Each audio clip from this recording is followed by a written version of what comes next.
Welcome to the Everything Drug and Alcohol channel. We kindly request that you support us by liking, subscribing, commenting, and sharing this channel. If you have any suggestions for potential guests, please email federaldrugtesting@gmail.com. Additionally, for FAA or HHS DER courses, we invite you to visit www.federaldrugtestingservices.com. I appreciate your interest in our work. This channel, however, does not officially endorse any products or services. Without further ado, let's get to the show.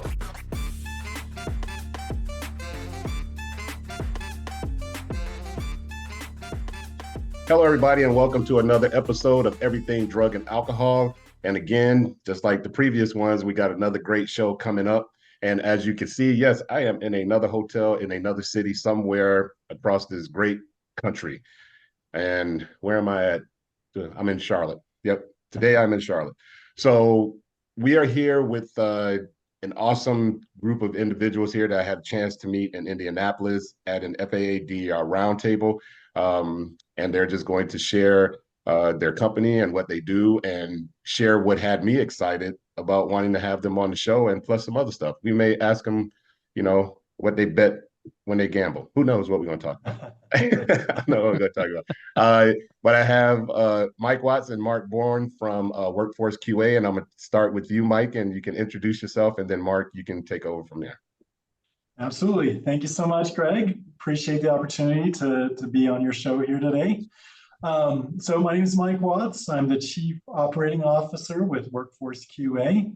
I've been with WorkforceQA for 11 years now. Before that, I was with a company called Intermountain MRO, which is one of the 6 companies that was either merged or acquired by WorkforceQA. And I was with them for about 9 years. So I've been in the industry for about 21 years now. And really excited to be on the call with you, Greg. Great. Yeah, and I'm Mark Bourne. I'm the Vice President of Background Services here at WorkforceQA. I've been with WorkforceQA for a little over a year now. I was brought on to develop their in-house background screening program. I have 26 years of experience in the background screening industry. I'm also a licensed private investigator. I'm also one of the founding members of the Professional Background Screeners Association, and I am currently the chairman of the Background Screening Credentialing Committee, which is the accreditation arm of the PBSA. So I'm excited to be here and looking forward to our conversation. All right, great. Hey, before we get started, Mark, is that your real background, or is that like some screen shot? Nope, that's all real. No Everything virtual is so background here.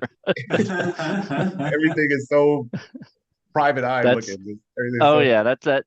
I got to give credit to my wife for decorating the background. We got to make sure it was camera ready. Oh, okay. See, me and Mike, we ain't got time for all that. No, exactly. Right? I was cleaning off my desk right before, like, oh, I got to hurry and move some of this stuff out of the way. Mike's background looked like he had a Regis rental room office somewhere. Right. But it's all good. So welcome to the show, guys. So tell me tell the audience what actually is WorkforceQA. So WorkforceQA is a third-party administrator. Initially, we focused mainly on drug testing solutions, and then we've expanded that. We've started doing more physicals as well.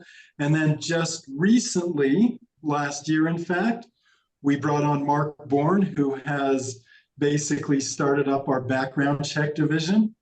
And so we're looking to kind of help our clients with all types of employee screening solutions is what we do.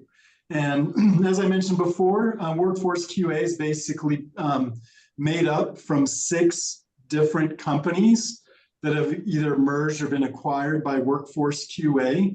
That process started back in 2013.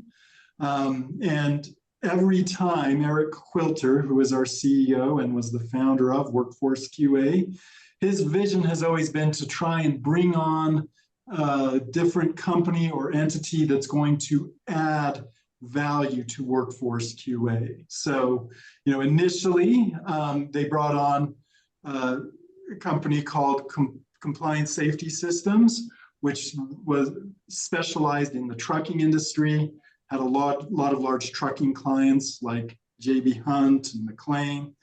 After that, he wanted to bring on someone with a lot of expertise on the medical review officer side. So he brought in Intermountain MRO, which was the company that I came from.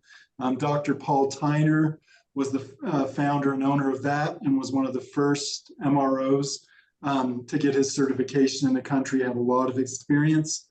The next company that was brought on after that was a company called IMC.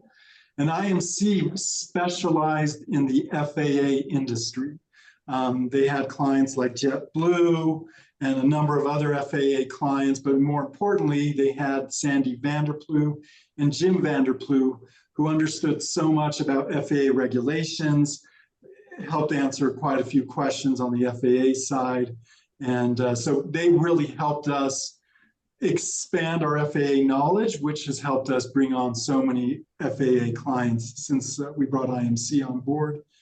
After that, we brought on a company called EDPM out of Birmingham. One of the unique things that they brought on board was our training services. We have online training through what we call Visify, and it was actually developed by Dr. Donna Smith. She's the one that put all of our trainings together, and they're interactive. So, it's not some PowerPoint presentation that people click through. It really helps the employees, get involved and engaged in the training product. Then our most recent acquisition that we made was a company called Corporate Medical Services out of Chattanooga. They brought on board more trucking knowledge and experience. Also, Grady Phillips is one of the individuals that came on board with that, has been a huge addition to our company. So anyway, that's kind of how WorkforceQA came together. So it's just a collective net group of entities that you guys just sucked in and made this big conglomerate. So the funny thing is that when I was with the FAA, and we would go around and companies would ask us, who would we recommend as a CTPA? And of course, we can't do that. But, you guys were always in the discussion of the top 5, before I even knew, who these entities were. But we couldn't say, hey, go over here, go over here. But I guarantee that if they were to put together a top 5 list, that WorkforceQA would be in that top 5. And I would venture to say top 3. Oh, that's great. That's great to hear. In no particular, order of right. anything. And that came from the reviews and out briefings and stuff from, audits. So, because you guys get audited as well by the feds.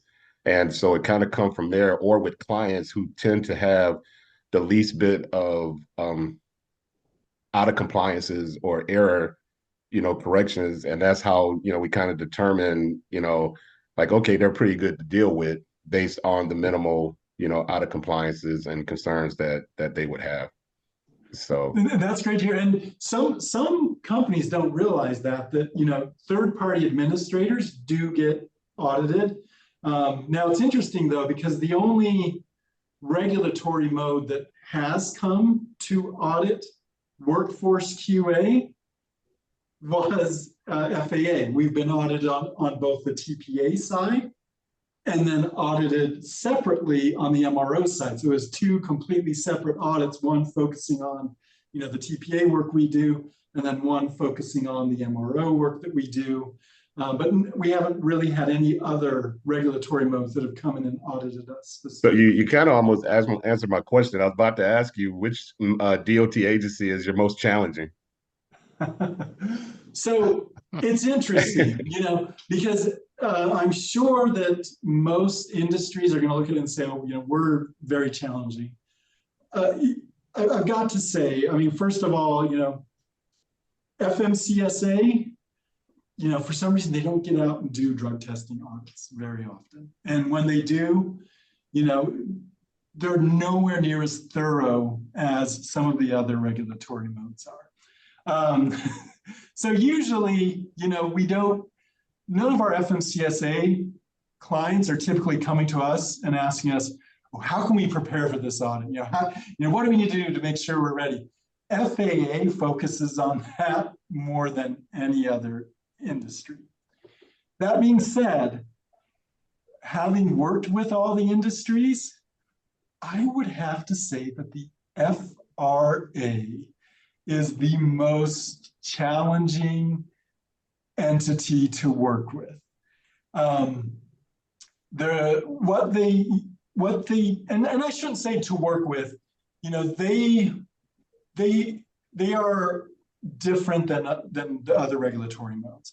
What they do with their post accidents is very different than everyone else in the industry.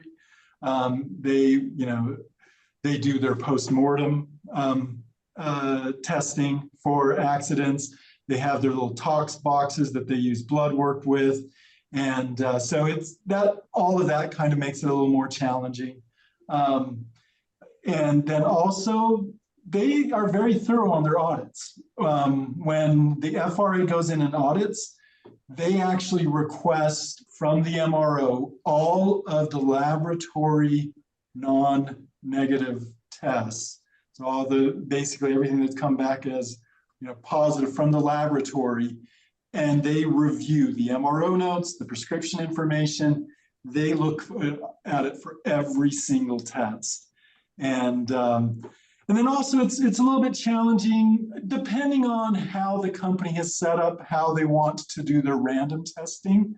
They're different than the other regulatory modes in that way as well, because they can have a random selection like of a particular individual, and then like everyone that's on the train with them can also be tested at the same time.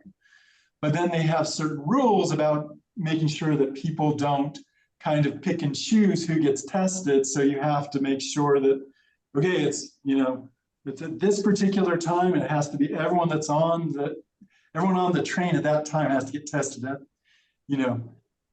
right when they first come on shift. And so those things make FRA a little bit more challenging. The people over there are great to work with, love Jerry Powers and Sam Noe, have good relationships with them. But as far as most challenging, I would have to say it is the FRA. Wow. I was not expecting that. I thought it would have been the FAA because they're the FAA is definitely the second on there, but I think FRA again, just because it is it's unique compared to the other regulatory modes. and they're all unique in their own way anyway. Yeah. Right? Yeah. Absolutely. All right. So Mark, let me ask you this. You are the cyber guy. You're the tech guy. How has the change in the industry started affecting you guys with, we got of course, clearinghouse with FMCSA, now with PRD on this side, and but what other technical changes are you guys seeing on your end that is happening? Yeah, I mean, it's the industry's changing, and it's changing for the better to make things more efficient and kind of closing a lot of those loopholes. When we talk about the PRD having full compliance coming up in September, prior kind of going away,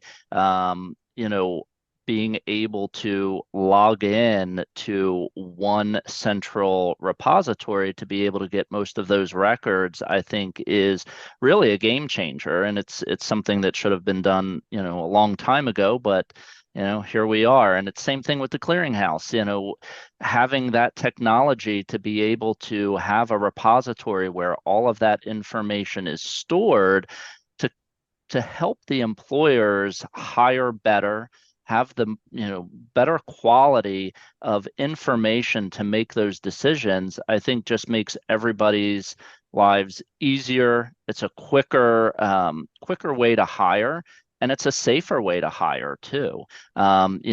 Because I mean, you look at the past, you had to rely on the candidate to be truthful, to look at the prior employers. If they left out an employer where they had a positive drug test, you just wouldn't find it. So having these enhancements in technology just closes that loophole and makes everything safer. And from the trending that I see, it's only going to continue. The technology is going to continue with the advancements of AI. You're going to see more AI enhanced technology to make that process even quicker.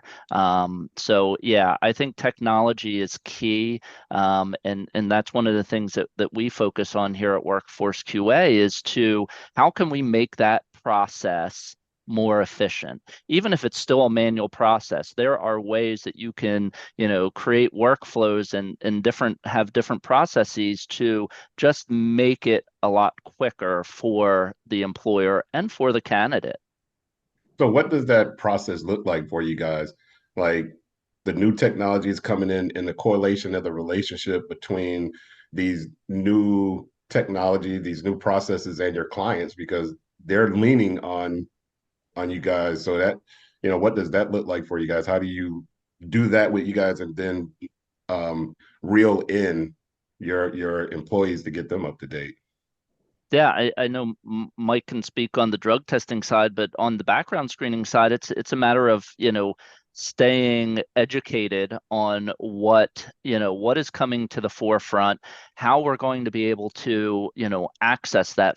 So for example, with Priya, we were designated agents, and now we're, considered proxies under PRD, and making sure that we're able to access that information and putting workflows in place and having policies and procedures in place way before it's going live, so that way we can also educate our employers and our clients on what's coming ahead and what you can expect from us, and making sure that we can put that into our workflow, so that way we can access that and help them navigate it, as it's coming live. And I think having experts like Dr. Smith on our staff, it really helps as well to navigate those regulations and stay current on on all of the changes that are happening in the industry.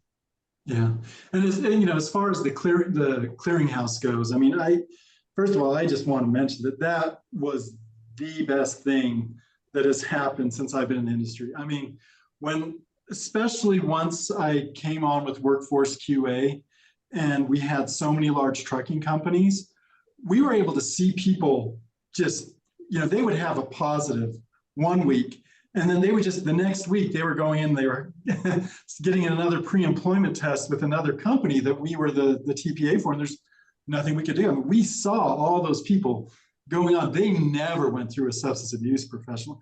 And you didn't really see return to duty tests even happening in the FMCSA world at all. I mean, there was no return to duty testing, no follow-up testing being done, because like Mark mentioned, they were just switching from one company to another. Now you actually feel like we're doing something and making a difference, because these individuals are getting taken off the road. They are going through a substance abuse professional now and follow-up programs. So you feel like, hey, finally FMCSA and the testing that's being done there is making a difference.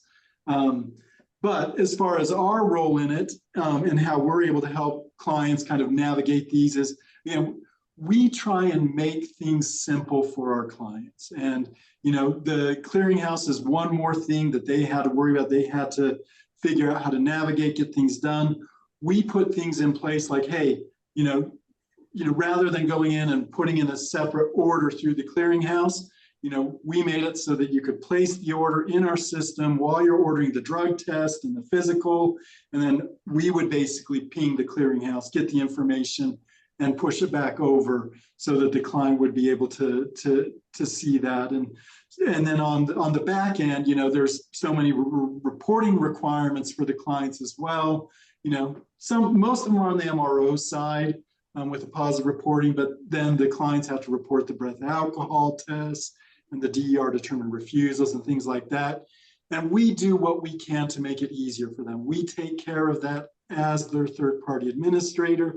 We're able to upload that information into the clearinghouse, and then also just, kind of explain the situations to them. And, I know a lot of times they had questions about getting set up in there, what they needed to report, how they needed to do it. And, we're able to use the experts that we have on our team to help them navigate that process. So when you say experts on your team, you want to talk about some of them? Like, because you're very unique in a collective group of individuals that you have, at your disposal. So, Absolutely. And again, that's one thing that I am almost positive that Workforce QA has more expertise and experience than any other third-party administrator out there. I know that we have the individual that has the most experience on our team. So first and foremost, we have Dr. Donna Smith on our team. And there is no one probably in the world that has more experience in drug testing than she does. She helped the military develop their drug testing program in the late 70s. She was one of the authors of 49 CFR Part 40. And again, she is one of the integral pieces of Workforce QA's team.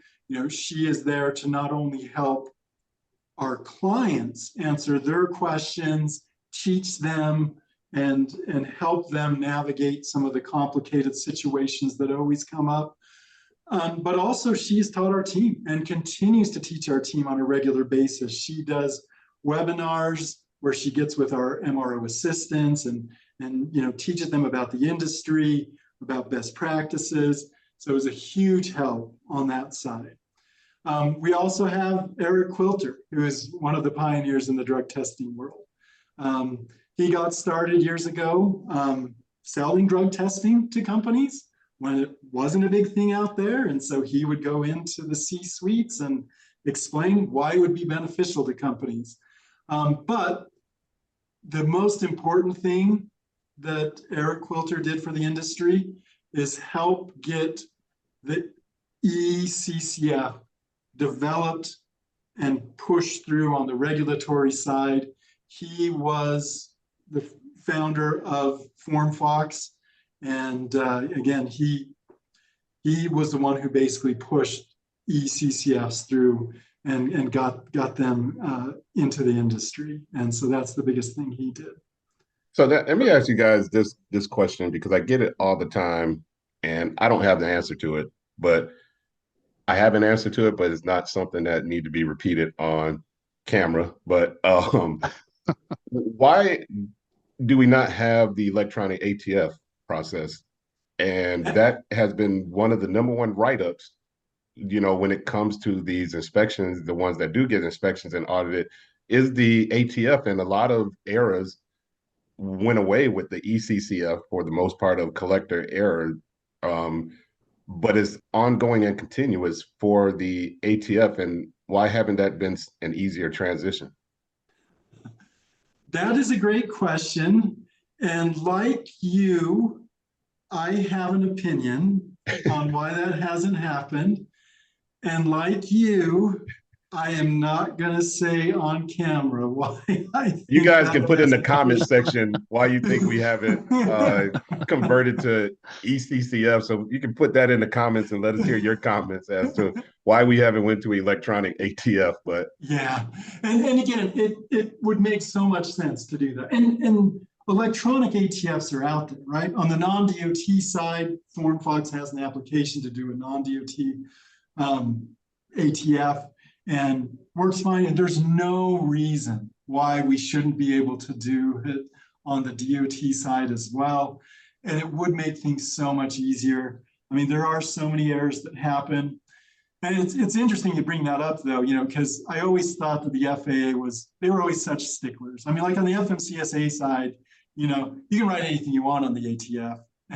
And as long as you get the actual breath alcohol test done, no one cares about what else it says on there. The FAA on the other side, they're going to be sticklers and they're going to talk to you if it's not filled out correctly. Had an incident just this last week where I found out why it's so important that all that information is correct on that ATF. We had a client who had a major problem from a long time ago, and it's because it wasn't reported correctly. And that's why it's important that the ATF have all the correct information on there, the correct name, the correct number for the DER.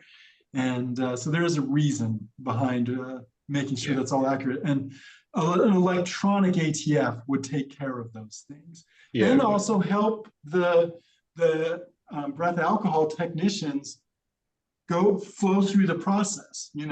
Hey, this is a positive breath alcohol test. Have you called the DER? It just Nothing becomes so a problem sense. until it's a positive, right? Exactly. That's when the breath alcohol tests become problematic. Yeah, I was wondering why have we not converted to that yet? It's baffled me, you know. The technology piece is there. It's easy, it's simple. And hopefully on the DOT side, they can get that pushed through quick. Well, I guess maybe it if it should keeps be being much easier than getting the the drug testing chain of custody form done. So. Yeah. So what do you guys think about the future direction of drug testing? Like we got oral fluids coming up, where I just spoke to SAMHSA, well, representative from SAMHSA, HHS on that side of the house. But how are you guys dealing with this process? Hurry up and wait. Yeah, exactly. It is kind of a hurry up and wait situation. It's interesting when they made the changes to the regulations to allow for oral fluid testing. Well, I mean, technically it was HHS who put it into their guidelines first. I think theirs was in 2019, if I recall correctly. But anyway, when DOT did it, everyone was calling us and like, hey, can we start doing oral fluid collections? It's like, wait a second. Yes, it is in the regulations now, but none of the laboratories have been certified. That process is going to take a while. And, I know everyone has different ideas of when it would be done. A lot of people thought it'd be done within months after it got put in the regulations, but those of us that have been in the industry for a while understand that these things take quite some time, unfortunately. And so, yes, it is a hurry up and wait situation. It's interesting though, because we've asked a number of our clients at the FAA roundtable, DER roundtable that we do, and also the FMCSA DER roundtable. We asked the question of, hey, who's going to be, doing oral fluid collections right away, and so far we haven't had a lot of clients that have come out there and said, yes, we want to do them right away. I mean, we have one airline that is. They're like, hey, we'll be the first ones to get out there and start doing it. But most clients are like, hey, we'll let it first, obviously it has to be available. The laboratories have to be certified. But then they want to see, hey, what problems are going to come up? What issues are going to be there? Right. And we would even recommend that to our clients and have recommended it to them is you probably don't want to be the first ones doing this because there probably are going to be glitches, issues, hiccups that are out there. And being the pioneer on these, although it's very adventurous, probably isn't going to make your life easier. So you might want to hold off for just a bit, even once it is. And especially, if you're a company who deal with union, right? Yes. With union reps, and you just can't go jumping into a process, and now you have to look at policy and all these other things that goes in effect. So I'm sure your clients are going to be leaning on you guys when that is actually launched. So from a technical standpoint, Mark, how challenging do you think that's going to be? Well, again, it's all about, you talk about hurry up and wait. Um, you know, behind the scenes, I think we're preparing and trying to figure out, when it comes to market, what are we going to be doing? And like Mike said, it's already talking about that to our clients, trying to get a feel of what we're going to expect from them when it comes time, to when it comes to market, and just trying to get, ahead of the curve and ahead of, it coming out live, and figuring out what that process is going to be, so that way when it does come, we're ready, and on day one we're ready to assist the clients in whichever direction that they want to go at that time. Right. Without being more neutral, right? Like, hey, here are your options. We're not trying to tell you to one way or other. Exactly. And Yeah. that's the thing too, is, and I think that's one of Workforce QA's, differentiators, is that, any of the services that we offer, we have multiple ways of doing things, because we don't want to, jam a process down a client's throat to say, hey, you have to do it our way, or that's it. We want to work with our client and say, what does your process look like? What does your workflow look like? And let's fit our service within that workflow. And I think that's really key, especially when, companies are looking for vendors. I hate to use the word vendor, because I feel like we're more of a partner. A vendor says, hey, here's our services, take it or leave it. Whereas a partner wants to learn, how are you hiring, what's your workflow look like, who's involved, and how can we make our services fit within your workflow, so there's not a disruption, there's not, it doesn't cause a complete disruption and confusion within the system, just because you're switching companies. So I think that's one of the things that we really look at. And, again, when you're talking about oral fluids or any new service, clearinghouse, PRD, it's trying to figure out all the different ways that it can be done efficiently and smoothly and accurately, and then being able to give those options to the client and say, you can, we'll fit however you want us to do this, but here are your options. So what would you say are some of you guys' most notable clients? So our most notable clients, again, Not not all our shortchanging any of the clients. other ones. Exactly. And that's where it's hard. If we start listing some and don't mention Your others. most recognizable. How about that? What about Okay. Our most recognizable clients are going to be, obviously American Airlines. They're one of the largest employers in the U.S. yeah. And J.B. Hunt on the trucking side, companies like McLean. We do have a lot of airlines, though. We have JetBlue, Alaska, Envoy, Republic, Allegiant. Hoping I'm not missing any of the they'll forgive you. But anyway, we do work with quite a few airlines, and it's relatively recently that within the last 7 years or so, 7-8 years, that we really started bringing the FAA clients on, and we've kind of turned that into one of our specialties, and feel as though it's one of the bigger strengths that we have here at Workforce QA is working with these airlines. So you were talking, and I said that for a reason, because when you have companies who want to change from one consortium to another, what would you guys recommend for that? Because you guys got some notable clients, and I'm sure that the word gets out, the word spreads. So how do you integrate, or what do you recommend for someone who wants to change consortium and say, hey, let's say they see this interview and say, oh man, I want to kind of look at them. Well, what do you guys recommend they start, and how does that you recommend that goes? Well, my recommendation would always be to talk with other peers in your industry. So, I mean, like if it's in the FAA industry, hey, talk with the other airlines. And to be honest with you, that's kind of where we get a fair amount of our business is, you know, airlines going out and saying, well, who are you using? Who are you using? You know, Right. and seeing, you know, hey, are you happy with your third party administrator? And so that would be my first recommendation. I mean, hey, don't just trust some sort of marketing pitch or some sales guy that comes into you and talks about how great they are. That's probably just more a reflection of how good the salesperson or the marketing individuals are, and not necessarily how good the third party administrator is.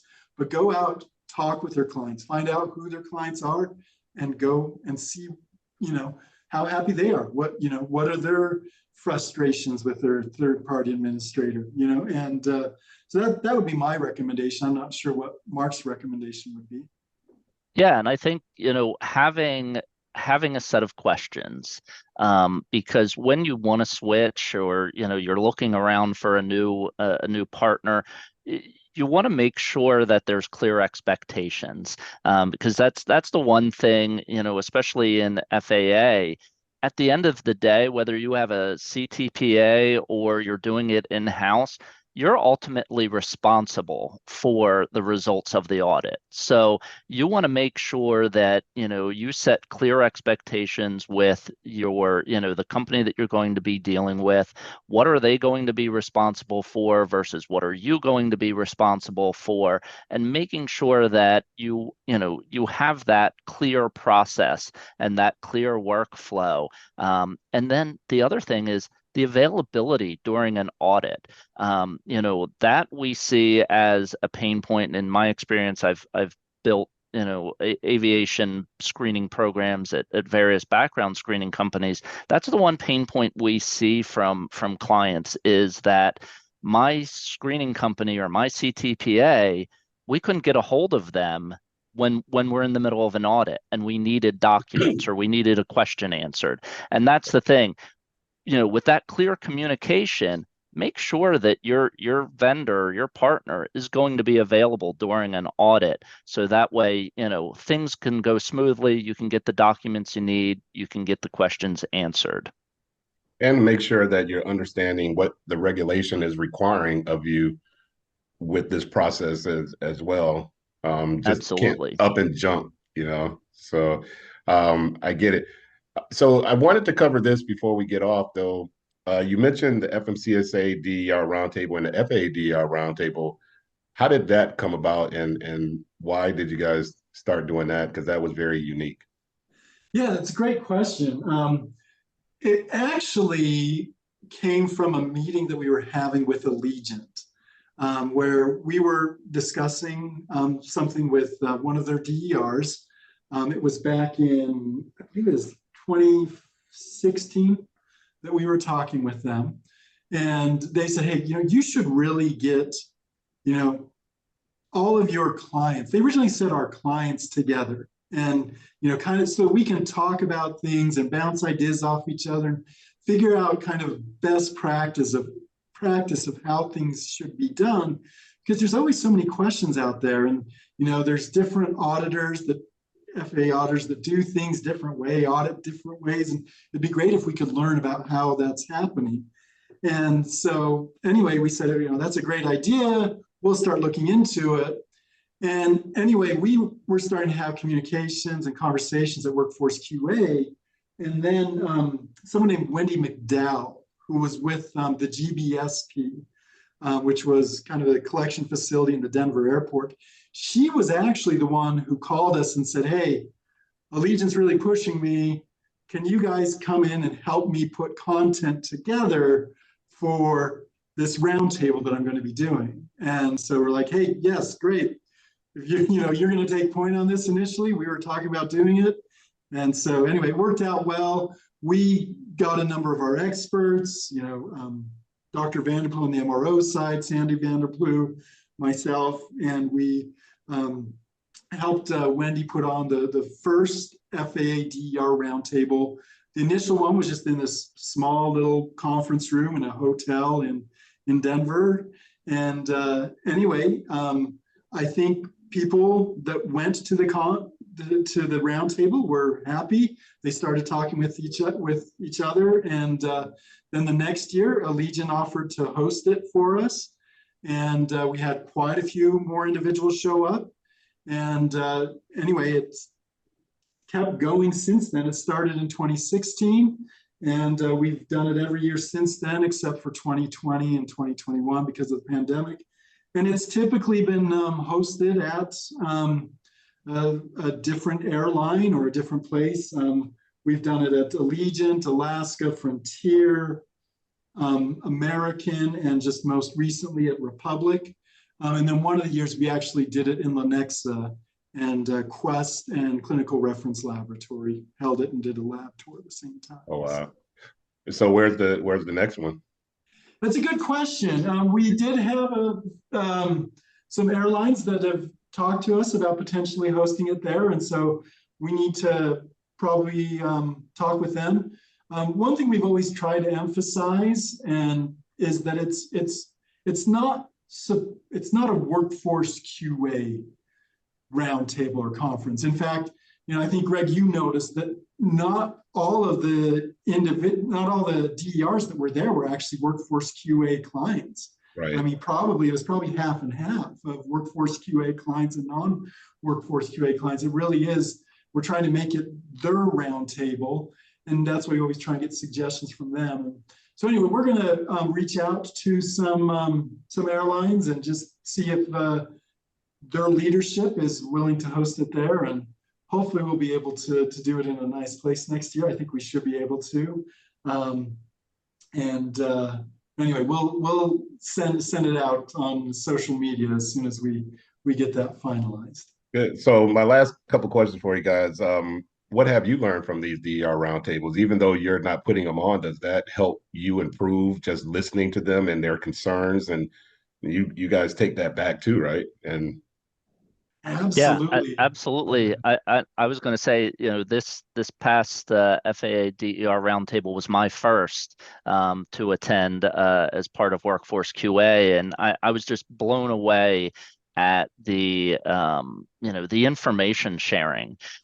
Everybody just was kind of coming together and sharing that information, and I think not only does it help us at Workforce QA to see how we can better help our clients, but it also gives the airline DERs inspiration to oh, I didn't know you did a process that way. We'll take that back. And the amount of information sharing, that's really my takeaway, is that I was really blown away by it. But yeah, it absolutely gives inspiration on what other kind of services or how can we help the airline clients better by listening to the pain points that they're having, just either whether it's an internal workflow or with a workflow with one of their CTPAs. It's nice to hear what's going on in the industry and being able to adapt. Absolutely. And in fact, one of the first things that we started hearing so quickly at these roundtables was how many issues they had getting on-site collections done by side-badged individuals in the airports. And it helped Workforce QA decide, you know what? We need to up our game on the on-site collections at the airports. And it was really right after our first roundtables that we had that we built up that on-site collection division and really focused on getting side-badge collectors across the nation. And so that, again, pretty much was what helped us decide to build that portion of our company. But again, so many other small things we hear there, the pain points they're having, and it helps us kind of modify our company to better help them with these issues and challenges that they're having. I'm telling you, it's always something I learned a lot there myself as well. This is really an industry question or whatever, but I think I want to close it out with something kind of different for you guys. So I'm just going to ask you this question. What is the most valuable lesson you've learned from a mentor or a colleague?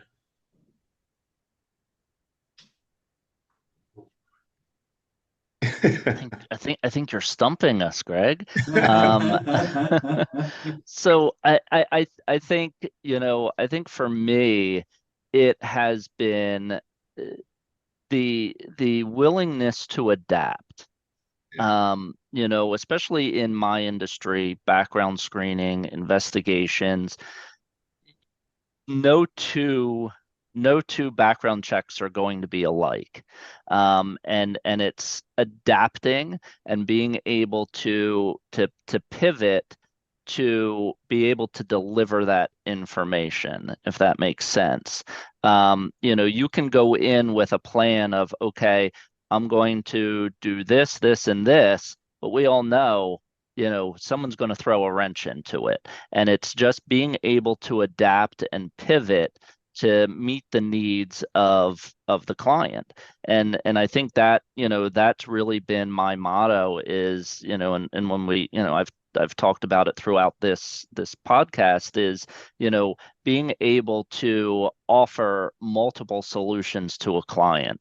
Because I think when you get stuck in your ways and you're rigid and you have just one tunnel vision, then you're only going to be able to go so far. But if you're able to pivot, adapt, listen to your clients, and react, then you're going to be able to be flexible. You're going to be able to offer the solutions that your clients need and keep that long-term relationship.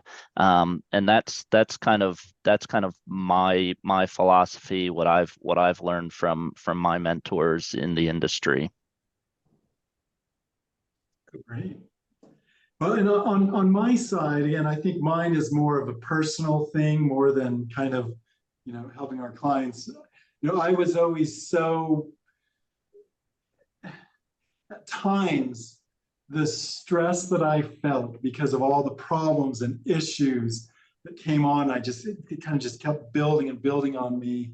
And, I had a mentor who basically, when it was almost becoming unbearable and really affecting my personal life, just said, hey, listen, you need to really just take a step back, breathe, and realize that, listen, this isn't your life.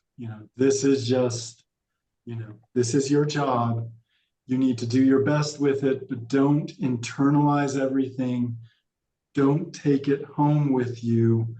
And, anyway, as far as the most valuable lesson, that's probably helped me because it helped me avoid a mental breakdown, helped make it so that I was able to continue my family life.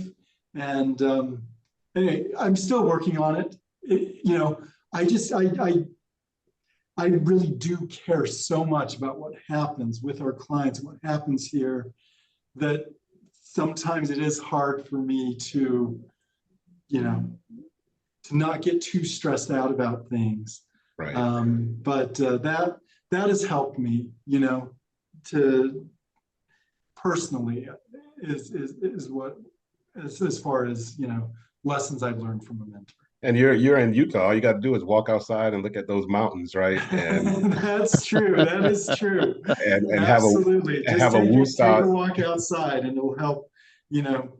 Help the stress level just go down. So, have a woosah moment, right? absolutely. And a lot of weed in the air because it's legal there. So Well, it's not legal here in Utah. I mean, we have medical marijuana, but yeah, I actually have to come there and do a lab tour. I'm gonna do a live YouTube video from Salt Lake City, one of the labs there. One of my real good friends is a scientist there, oh, um, really? and he has a marijuana lab there, probably about a $10 million facility. Wow. And we're working on THC-free CBD stuff or whatever. So I'm gonna come there and do a live tour. So maybe if you guys want to go on the tour with me when I'm there, that'll be. I would love to, and Yeah, I would especially be the interested in that. THC free CBD. I mean, usually that's pretty expensive. So yeah, I'd love Yeah, to see yeah, what he's doing on that process. So yeah. It's a crazy facility. Um, so I'll let you know when I come out there if you guys want to come tag along.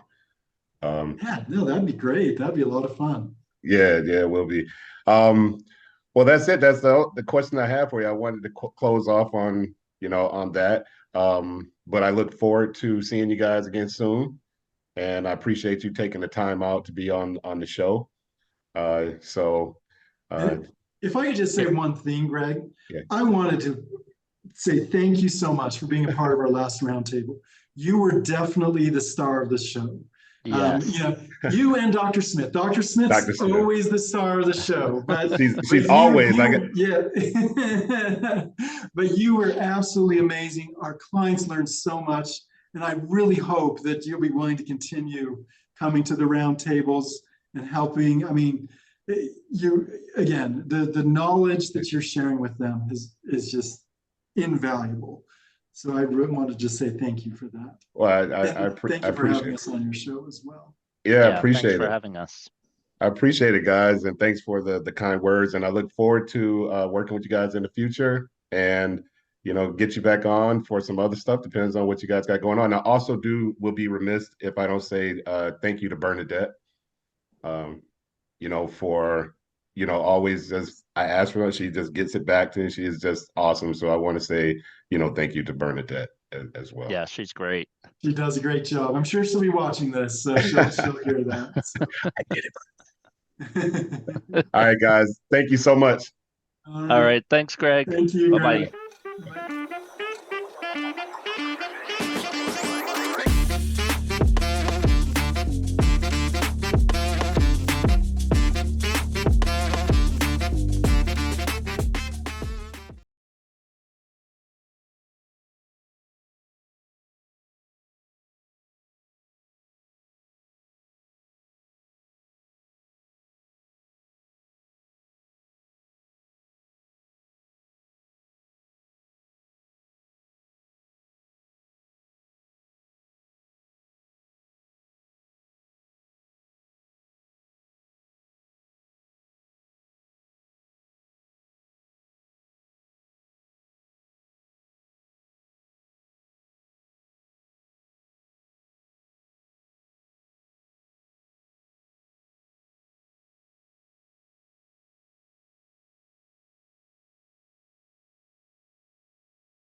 Ready.